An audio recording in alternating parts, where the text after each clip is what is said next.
Σήμερα σας δείχνω τον μεγαλύτερο καταράκτη που υπάρχει στο χωριό μας και που είναι στη Χαράδρα του Πετρούση. Είναι δύσκολο να προσεγγίσει κανείς το χειμώνα, γιατί τα νερά είναι τόσο πολλά που στο σημείο που βρίσκουμε τώρα είναι αδύνατον να προσεγγίσει κανείς. Εδώ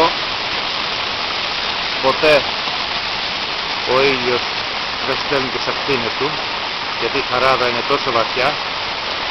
Τα νερά βέβαια λιγοστεύουν κατά το καλοκαίρι, αλλά είναι υπερβολικά πολλά το χειμώνα. Σήμερα στα μέσα του Μαΐου βλέπουμε ακόμα το νερό να είναι άφθονο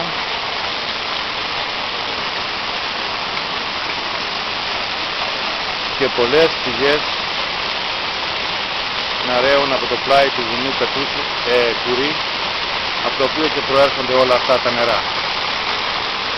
Αυτό τον καταράκτη τον έχω κατέβει με σκηνή Σεπτέμβριο μήνα, αλλά ήταν σφυρός.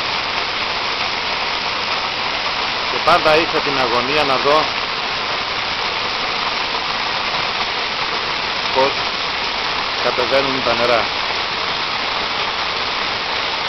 Το βουητό το ασταμάτητο ακούγεται από πολύ μακριά και από το χωριό κάποτε, και στη λαϊκή φαντασία δημιουργήθηκε η ιδέα ότι σε αυτό το βαθύ και σκοτεινό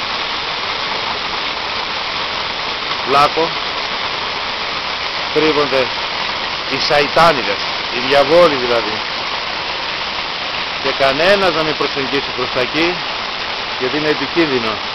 Βέβαια οι μύθοι έχουν το σκοπό τους, γιατί τα παιδιά πάντα ακούγοντας κάτι έχουν την περιέργεια να πλησιάσουν, αλλά εδώ δεν είναι εύκολο να έρθει κανείς.